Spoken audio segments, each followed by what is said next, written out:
일본은 오늘이 어머니 날입니다.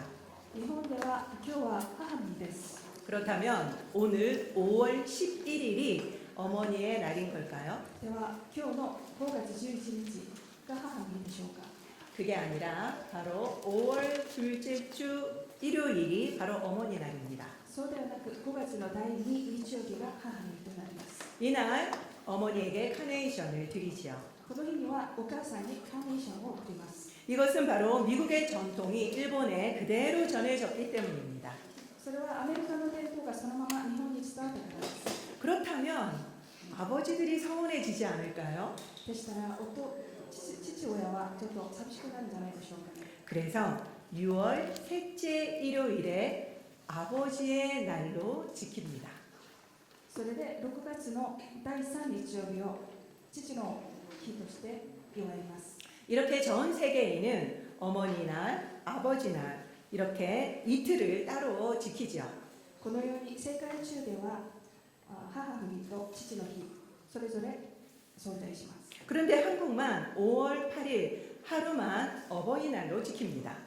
ですけれども韓国だけが5月8日を両親の日として祝います。 사실 한국도 기독교 단체에서 어머니 날로 시작을 했습니다. 実は韓国もキリスト教団体によって母の日から始まりました。 그런데 20년 뒤인 1973년도에 어버이의 날로 바뀌어졌습니다. しかしその20年後の1973年に両親の日に変更されました。 여기에는 어머니, 아버지 그러니까 부모뿐만 아니라 어르신, 노인까지 다 포함했습니다. それは両親だけでなくお年寄りの方々も含むようになったのです。 그것은 바로 효를 강조하는 유교 사상 때문이었죠. それは法を強調する儒教の影響でした。 유교뿐만 아니라 기독교도 부모에 공경하는 것을 중요시 여깁니다. 儒教のみならずキリスト教も親への敬意を大切にしています。 출애굽기 20장 12절 말씀을 우리 다 같이 읽도록 하겠습니다. 出エジプト記20章12節をお読みします。 시작. 내 부모를 공경하라. あなたの父と母を敬え。 여기에서 공경이라고 하는 단어는 바로 카바드입니다. ここで敬いはヘブライ語でカバットという単語です。 이거는 무겁게 여기다라는 뜻이죠. これの意味は重く見る、重みを持たせるという意味です。 무게는 바로 가치를 뜻합니다. 重みは価値のことを意味します。 부모님을 중요하게 여기라는 뜻이죠. それは親を大切にしなさいという意味です。 이것을 하나님께 쓸 때는 영광을 돌린다라는 뜻입니다. この単語を神様に使われるときは栄光を期すという意味となります。 우리가 너무나도 잘 아는 사무엘상 2장 30절에도 같은 단어가 나옵니다. 私たちによく知られているサムエル記第1章3節にも同じ単語が出てきます。 다 같이 읽겠습니다. 一緒にお読みします。 시작. 나를 존중히 여기는 자를 내가 존중히 여기고. 私を重んじる者を私は重んじ。 여기에서 존중이라고 하는 단어가 바로 같은 카바드입니다. ここで重んじるという単語がカバットです。 이렇게 하나님을 존중하듯이 아버지, 어머니에게도 똑같이 행해야 한다는 뜻이죠. このように神様を敬うように親も敬わなければならないという意味です。 그것은 부모님이 우리에게 해주신 것에 대한 보답만은 아닙니다. それは親が私たちにしてくれたことについての恩返しではありません。 왜냐하면 슬프게도 버림받고 어떤 도움도 받지 못한 자녀들도 있기 때문입니다. なぜならとても悲しいことですけれども、見捨てられたり何の助けも受けられなかった子供もいるからです。 우리가 부모님을 공경해야 하는 이유는 바로 부모님을 통해서 우리가 생명을 얻었기 때문입니다. 私たちが親を敬わなければならない理由は親からその命を得たからです。 이것은 변함이 없는 사실입니다. それは変わらない事実です。 우리는 아이를 기르면서 그동안 알지 못했던 부모님의 노고를 깨닫게 되죠. 私たちは子供を育てながら今まで知らなかった親の苦労を気づくようになります。 부모님은 많은 것을 주셨다는 것을 알게 됩니다.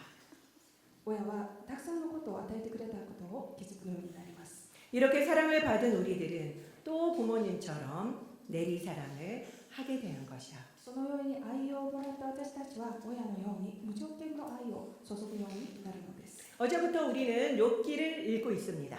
昨日から私たちは4記を読み始めました。 욥기는 어디에 해당하는지 아십니까? 4記はどこに該当するかもしご存知でしょうか。 제가 나눠드린 표를 보면 시가서에 있습니다. 私がこの間配ったその表を見ますと、詩歌書に該当します。 이 시가라고 하는 것은 한자로 보면은 시식자, 노래, 가짜지요.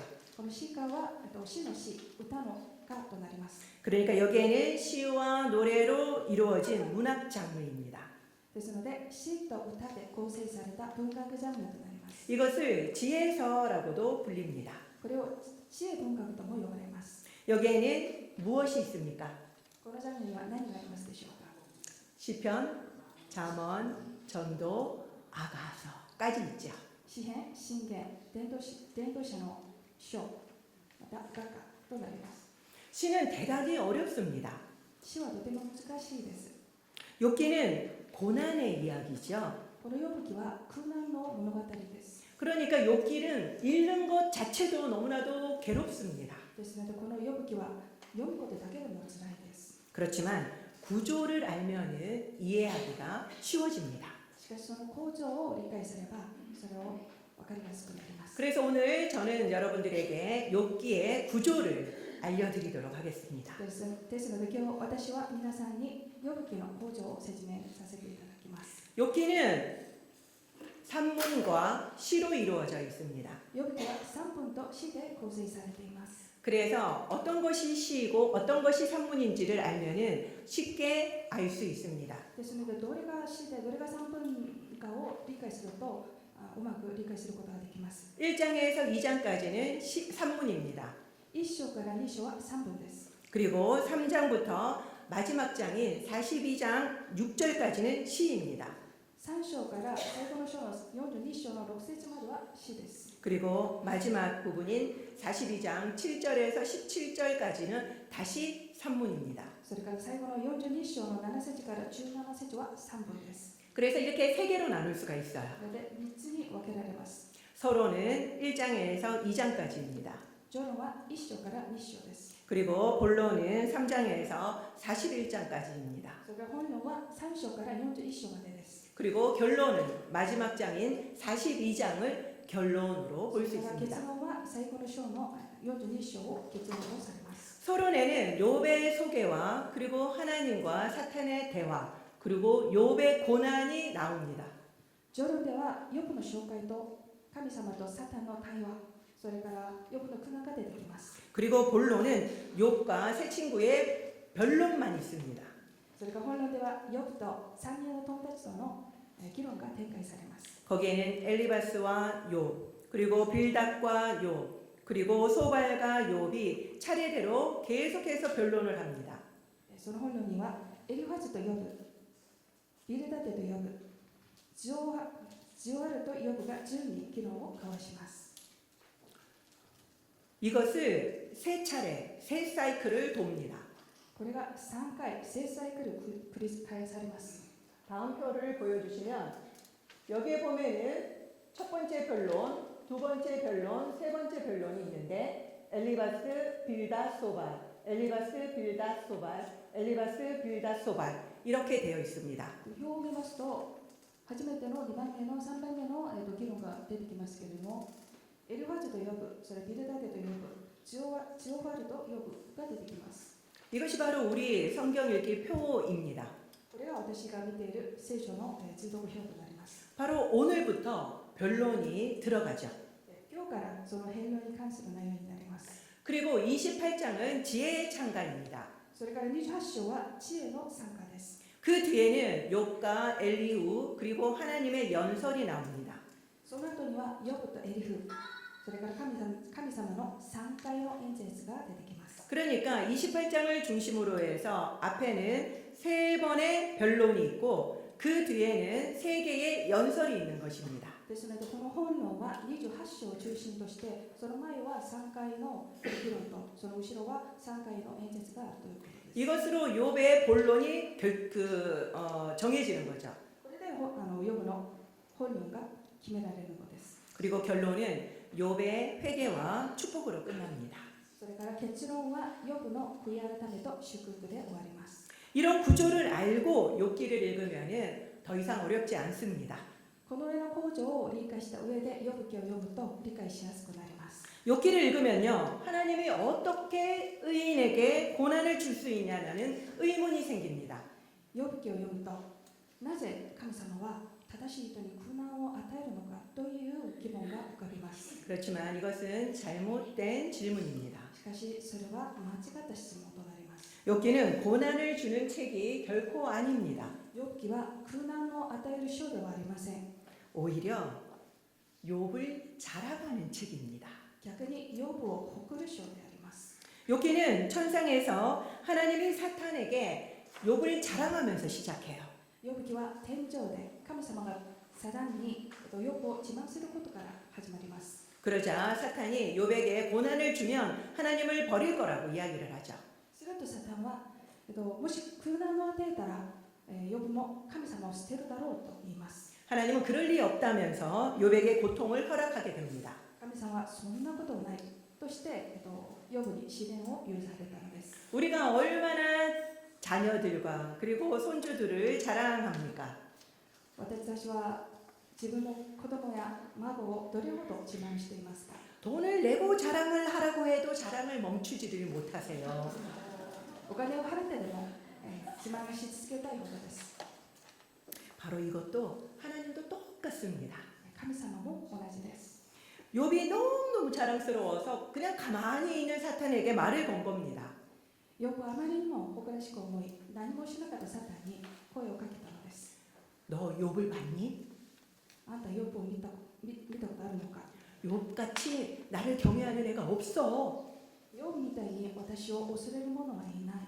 이렇게 자랑을 하신 겁니다. このように自慢されたのです。 우리가 아이들에게 재롱을 시킬 때 한번 생각해 보세요.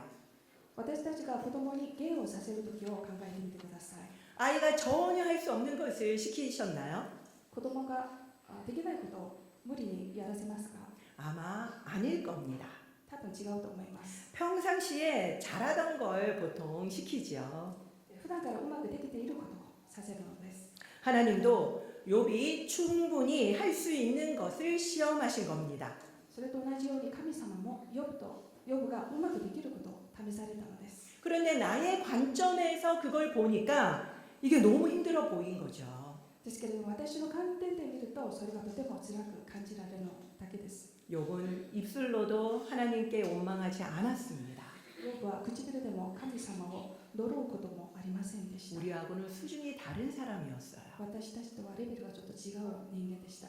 그래서 실은 욥기는요. 32장, 결론 1장에서 총 3장으로 끝날 아주 얇은 책이었습니다. 実はこのヨブ記は序論2章、また結論1章で終わるとても短い物語でした。 그런데 42장까지 있잖아요. ですけれども今42章までありますね。 그 이유는 바로 그 세 친구들 때문인 거예요. でその理由はヨブの3人の友達のせいです。 고통은 죄 때문이라면서 욥에게 회개를 강요합니다. 苦しみは罪のせいだと言ってヨブに悔い改めを強要します。 그런데 욥이 인정을 하지 않자 계속 20번 이상을 변론을 합니다. でもヨブがそれを認めないため、20回以上その議論を続けます。 그러다 보니까 이렇게 길어진 거죠. そのためその物語が長引いたのです。 그 양이 무려 39장입니다. それが39章になります。 이제 욥기를 하나님의 자랑 관점에서 읽어보세요. ではヨブ記を神様の誇りという観点で見てください。 욥기는 힘든 책이 아닐 것입니다. そうすればヨブ記は決して辛い章ではありません。 하나님은 우리가 감당치 못할 시험을 허락하지 않으십니다. 神様は私たちが耐えられない試験をお許しになりません。 욥기를 읽어보면요. 욥 자체가 정말 흠잡을 데 없는 삶을 살았습니다. ヨブ記を読むとヨブが本当に火の打ちどころがない人生を送っていたことがわかります。 그러니까 이런 고통도 주신 거죠. ですのでそのような苦難も神様から与えられたのです。 우리도 똑같이 고통을 주실 거라고 상상하시면 안 됩니다. 私たちもそのような同じ苦難を下されるとは想像しないでください。 안심하십시오. ご安心ください。 우리하고 욥은 차원이 다릅니다. 私たちとヨブはレベルが違います。 오늘 본문을 보면요, 그의 가정 생활을 우리가 엿볼 수 있습니다. 今日の本文を見ますと、ヨブの家庭生活も垣間見ることができます。 당시 그의 자녀들은 성장해서 모두 독립해 살고 있었습니다. 当時ヨブの子供たちはすでに独立していました。 그럼에도 불구하고 욥은 자녀들이 잔치를 하고 나면 그 다음날 그 자녀들 한 명 한 명이 마음으로라도 죄를 지었을까 봐서 번제를 드렸습니다. それにもかかわらず、ヨブは子供たちが宴会を開くと、もしかして心の中ででも罪を犯したかもしれないと思って、翌日一人ずつ捧げ物を捧げ、聖潔にさせました。 그래서 그들을 성결케 했죠. それで彼らを聖潔にさせました。 이 혹시의 신앙, 혹시 그들이 죄를 범했을까 하는 이 혹시의 신앙은 앞에서 말씀드린 카바드의 정신에서 나왔습니다. このもしかしての信仰、このもし彼らが罪を犯したのではないかというもしかしての信仰は先ほどお話ししたカバドの精神から出てきました。 자신을 겸손히 낮추고 하나님을 존중하는 태도지요. 自分をへりくだらせ神様を尊重する態度です。 욥의 자녀들은 분명 살아생전 그의 아버지를 대단히 공경했을 것입니다. ヨブの子供たちはきっとヨブを敬ったはずです。 공경이라는 것은 바로 부모의 삶에서 저절로 나오기 때문입니다. 親を敬う心は親の生き方から生まれるからです。 우리는 부모를 어떤 상황에도 공경해야만 합니다.